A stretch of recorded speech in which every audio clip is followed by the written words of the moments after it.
What is the best punch in the world? Don't forget to hit that subscribe button, because by the end of this, I want you to drop a comment.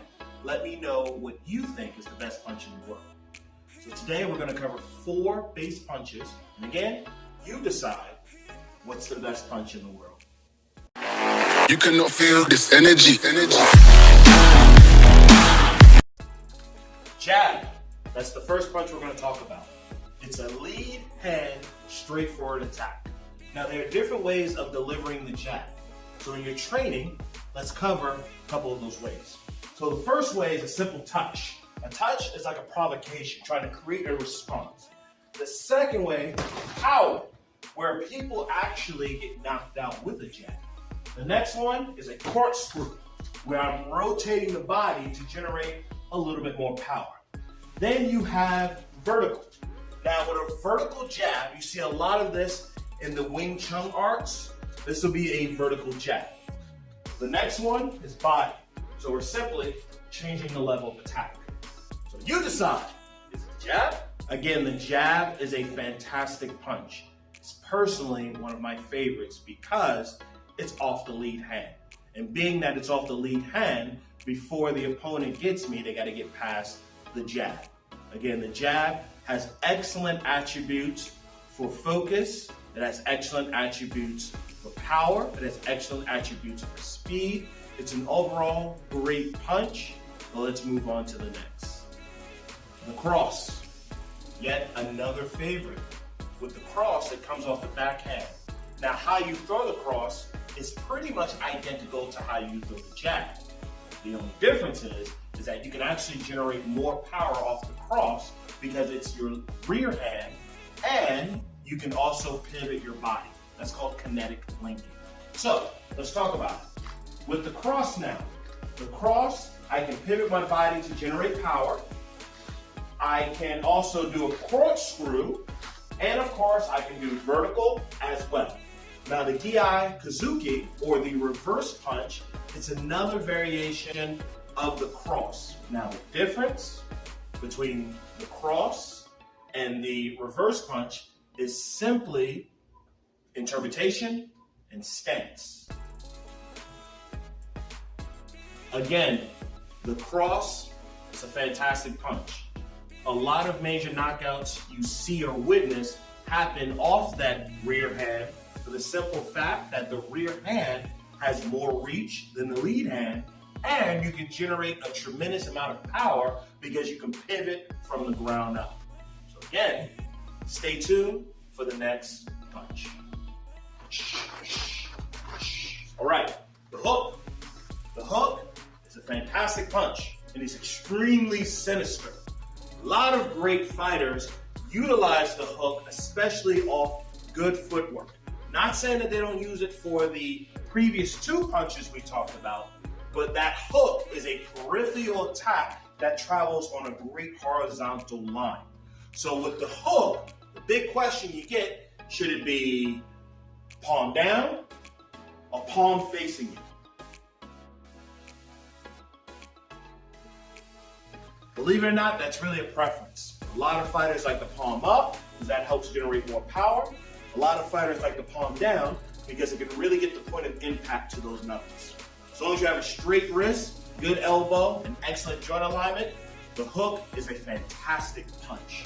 So again, it can be thrown off the lead hand or the rear hand. So please stay tuned for the last final punch. Last and final punch.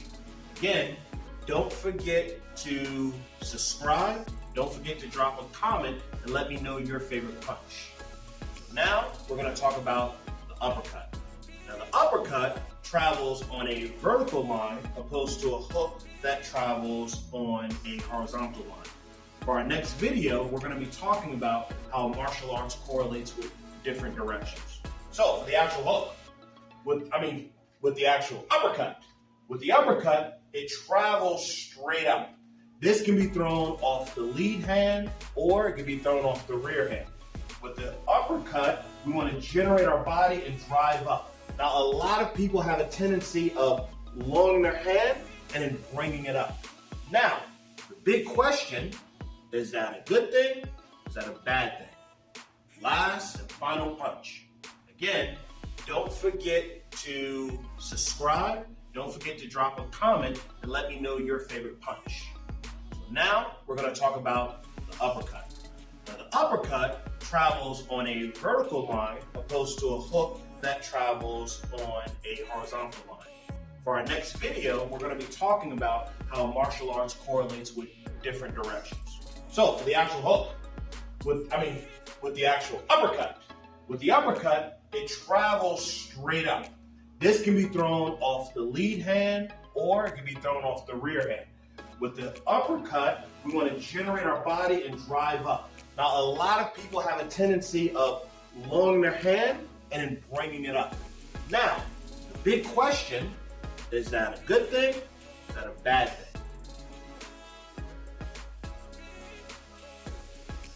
It is what it is. But when you're developing your fighting IQ, a lot of fighters would drop their hand to provoke someone to come in and then execute. Other fighters will lower their body to keep a cover and drive into it.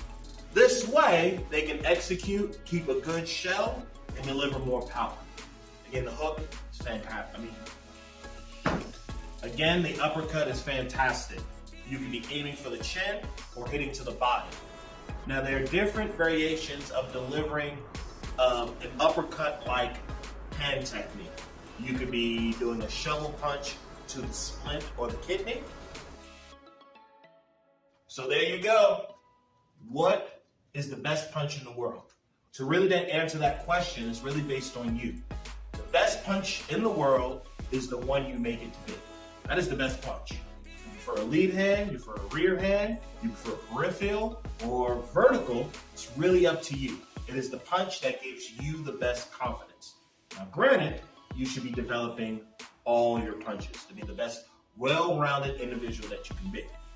Again, don't forget to hit that subscribe button, drop a comment, let me know what you think is the best punch in the world. And if I left out anything, again, drop a comment. Check us out for the next video. The question will be, how is the 4 cardinal directions linked to martial arts? Check out the next video. See you soon.